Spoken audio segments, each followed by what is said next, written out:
Hi everybody, this morning I am making some chili beans and I'm going to take the top off. My beans are already done. I had let them soak overnight in the fridge. Let's see, where can I put this? Just set that right there. Okay, so I don't know if you can see, here are my beans. And these are pinto beans. I soaked them and I cooked them today. And because I soaked them, they cook really quickly. Okay, so what I did is I cooked some ground beef with some onions. And I didn't quite cook it all the way. It's just almost cooked all the way. Now this is just how I make my chili beans. You can make chili beans any way you want. But this is how I do it.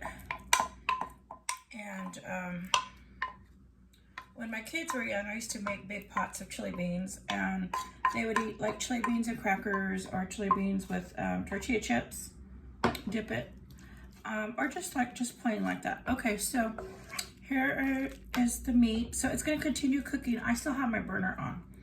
Okay, so now I'm going to add, I have some fire roasted chilies, but first I want to add my diced tomatoes.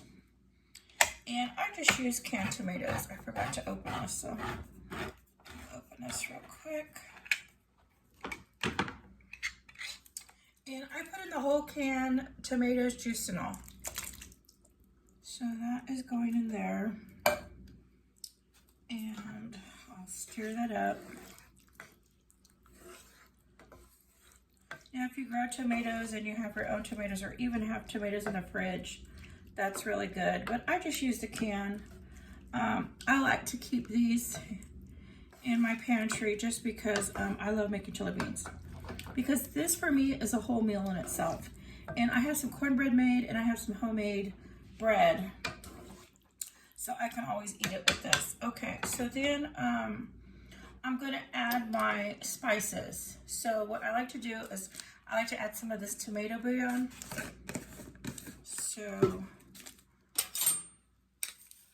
now when I cooked, I'm gonna put about a spoonful or maybe more. I think I wanna put like 1.5. So when I cook my beans, I already put salt, pepper, garlic, fresh garlic. I chop that up, put that in there.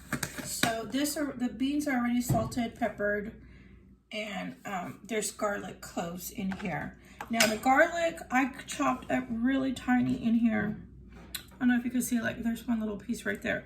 So when I make my rice, I like my cloves in big chunks, but when I make my chili beans, I do them in smaller chunks. I don't know, just something I do. Okay, so I added the bouillon, and then I'm gonna add some paprika. And you can make chili beans any way you want. I'm gonna add some more pepper. I love pepper.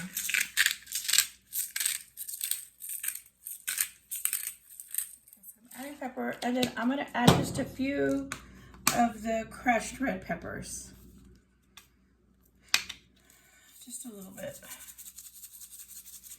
Now sometimes I'll add the red peppers when I'm boiling the beans, because that has a good flavor when the beans are cooking.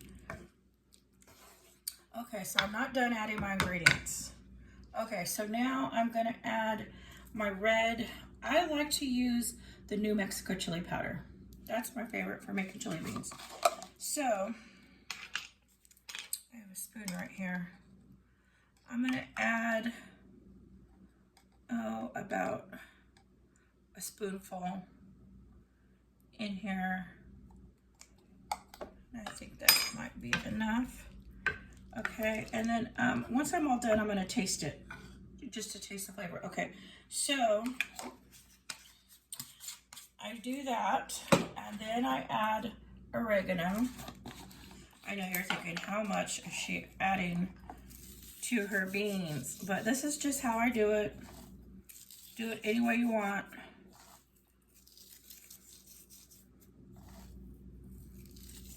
So this is all pretty much homemade from scratch, because I did my own beans.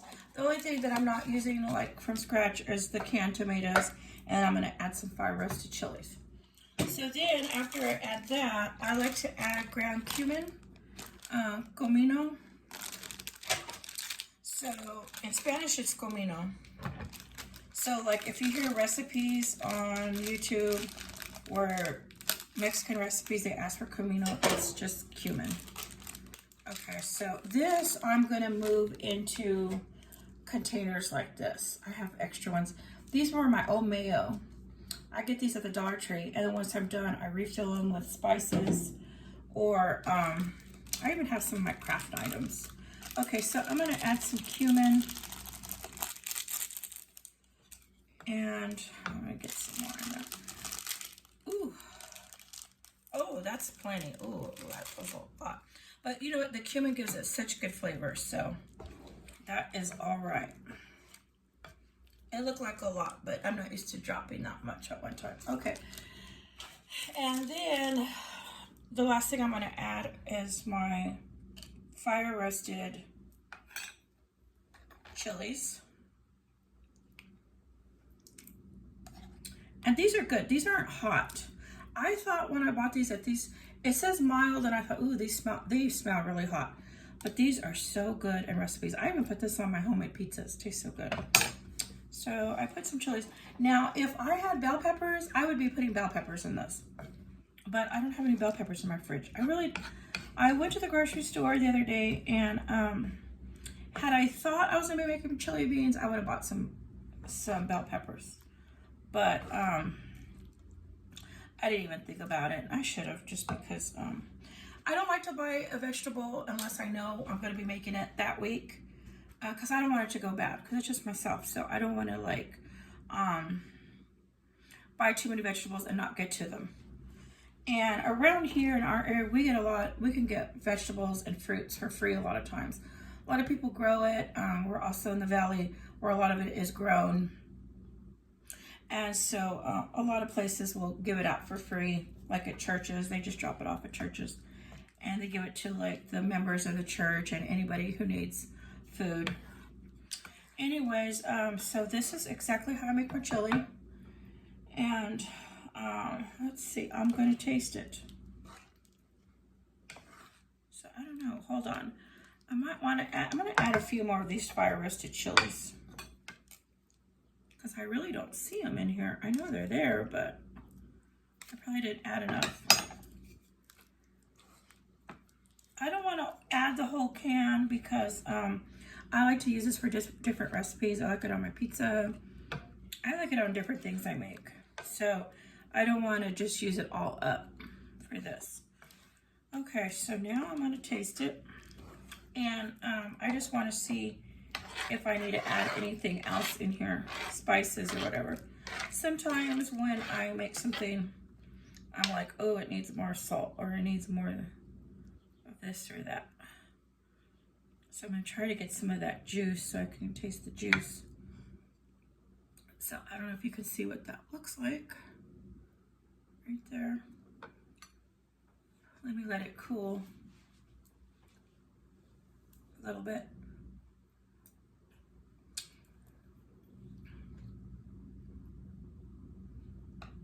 That is good. I don't need to change anything or add anything. So I just do this for memory, just from, I really don't measure anything.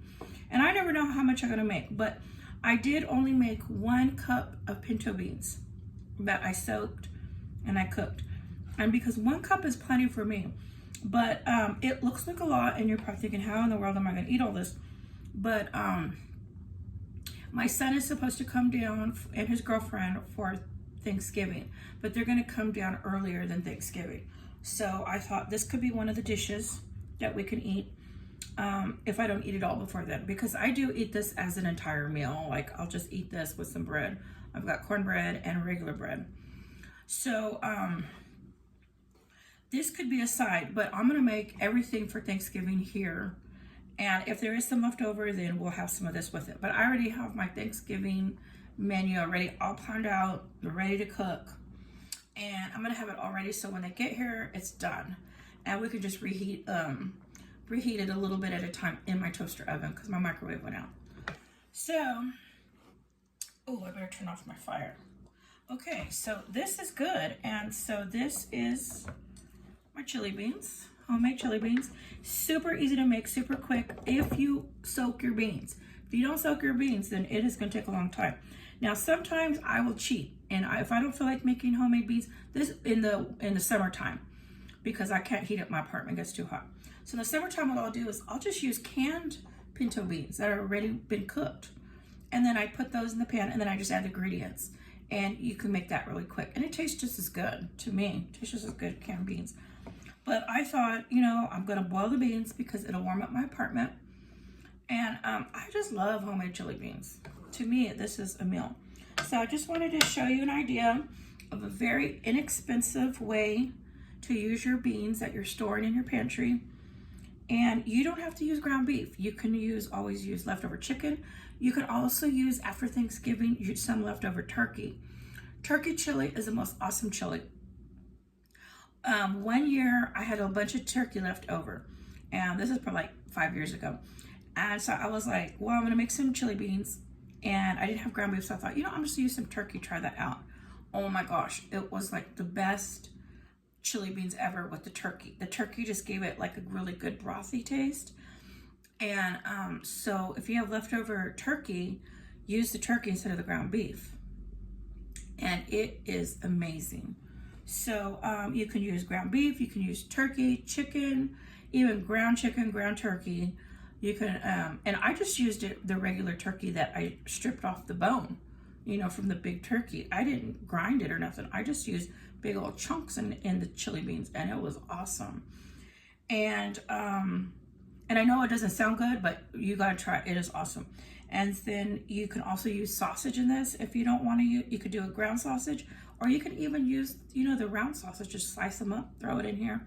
If you don't have ground beef, and throw anything that you got. If you've got peppers, whatever you have, just throw it in here, and it makes an awesome meal. So this is how I make my chili beans, and I'm gonna have this for lunch and dinner today. And if I have anything left over, I'll serve it when my son and his girlfriend come over. But if not, I already have a lot of sides and the turkey planned out, so we'll have plenty of food anyways. So I just want to show you, and thank you for watching.